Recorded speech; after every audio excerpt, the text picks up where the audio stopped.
নমস্কার বন্ধুরা, কেমন আছেন সবাই? মাথায় আশা করি টাক পড়ে সবাই ভালো গেছে। আছেন। এখন বাজে সকাল 6টা 10 মতন।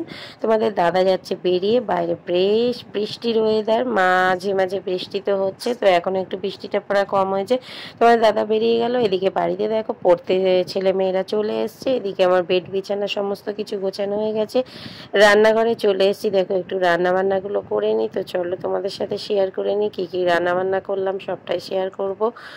তো চলো, এখানে দেখো আমি আজকে একটু চপের ঝোল বানাবো। তো চপের তরকারি কি করে বানাই সেটা দেখাবো। তো আগের দিনকে আমি একটুখানি চপ এনেছিলাম, তো সেই চপটা আমি একটুখানি মানে রান্না করে নেবো। বাসি চপ ছিল, তো সেই চপটা ফেলে দেবো, তাই ভাবলাম আলু দিয়ে একটু নিরামিষ তরকারি করি, কারণ যারা মাছ খাবে তো খাবেই, আর আমি আর আমার ননদ যেহেতু মাছ খাবো না, তো সেই জন্য আমরা একটুখানি এটাই খাবো, মানে এই নিরামিষ তরকারিটা। তো সেই জন্য নিরামিষ তরকারি একটু করে নিয়েছিলাম।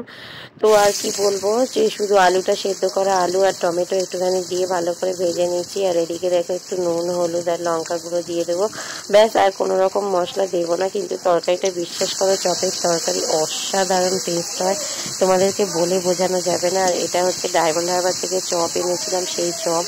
তো সেই চপগুলো দেখো তোমাদেরকে এইভাবেই আজকে রান্না করে দেখাচ্ছি। তো কালকে আবার চপগুলো আমার ছবি তোলা হয়নি, সেই জন্য দেখানো হয়নি। তো আজকে দেখো সেই চপগুলো আমি কেটে রেখেছি। তো একটা করে চপ কত বড় ছিল বুঝতে পেরেছো? 4 টুকরো করে করেছিলাম। একদিকে বলে বোম, আর একটা চপ, দুটো ছিল। তো দুটো 4 পিস 4 পিস 8 পিস আমি করে নিয়েছি। আর দেখো আলুটা দিয়ে এইভাবে ঝোল করে নিচ্ছি, আর লাস্টে আমি একটুখানি গরম মশলা এতে অ্যাড করব, ব্যাস। আর কিছুই অ্যাড করব না। তো মোটামুটি রান্নাবান্না কি হলো চলো তোমাদের সাথে আজকে শেয়ার করে নিই। তো একটুখানি দেখো ওপর থেকে আমি গরম মশলাটা ছড়িয়ে দিলাম, আর বিশ্বাস করো গরম ভাতেই এই মানে তরকারিটা পুরো অসাধারণ লাগে। একদম পুরো এক থালা ভাত চেটেপুটে খাওয়া হয়ে যাবে। তো তোমরা কে কে চপের তরকারি খেয়েছো অবশ্যই বলো। এখানে দেখো কাতলা আছে, পাবদা আছে, আর এখানে একটু চপের ঝোল করে নিয়েছি। ওদিকে একটু কলমি শাক ভাজা করে নিয়েছি, আর দুটো শিউলি পাতার বড়া আছে। তো এইটাই হলো আজকের আমাদের মেনু। তো মেনুটা কেমন হয়েছে অবশ্যই কিন্তু তোমরা কমেন্ট করে বলো। আর আমরা কিন্তু সারাদিন আমি আর কোনো ভিডিও তুলিনি, এটা হয়ে গেছে আবার রাতের খাবার দেখো।